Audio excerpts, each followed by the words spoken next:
BTS ကလာမယ့်ဇွန်လကျရင်သူတို့ရဲ့ပွဲဥထွက်နှစ်ပတ်လည်အထိမ်းအမှတ်အနေနဲ့ဘူဆန်မြို့မှာ Homecoming ပွဲတော်ကြီးကိုအကြီးအကျယ်ကျင်းပသွားမှာဖြစ်ပါတယ်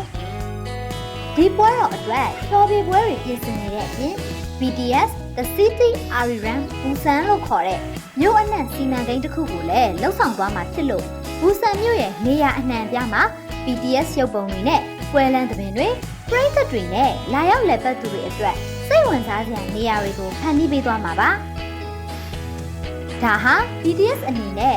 2030ကမ္ဘာကုန်စည်ပြပွဲကိုဘူဆန်မြို့မှာအိမ်ရှင်အဖြစ်ကျင်းပခွင့်ရဖို့2022ခုနှစ်ကထောက်ခံအားပေးတဲ့ဖျော်ဖြေပွဲလုပ်ခဲ့ပြီးနောက်ပိုင်း၄နှစ်အတွင်းဘူဆန်မြို့ကိုပထမဆုံးအကြိမ်ပြန်လည်ရောက်ရှိလာတာလည်းဖြစ်ပါတယ်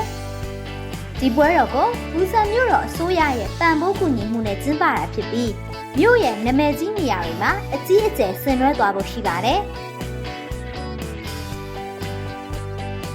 စီစဉ်ထားတဲ့အစီအစဉ်တွေထဲမှာတော့ဝန်အန်ဒရာအနီးမှာပြုလုပ်မဲ့ drone မီးရလှပြပွဲနဲ့ဘူဆန်ရုပ်ရှင်စင်တာမှာပြုလုပ်မဲ့မီးတင်ဆက်မှုအလှပြပွဲကြီးတွေလည်းပါဝင်ပါတယ်။ဒီပွဲက BTS ရဲ့ပွဲဥထွက်နှစ်ပတ်လည်နဲ့ဓာတ်ရိုက်သက်ဆိုင်နေတာပါ။ဒီပွဲတော်က BTS ပရိသတ်တွေအတွက်တင်မကပဲ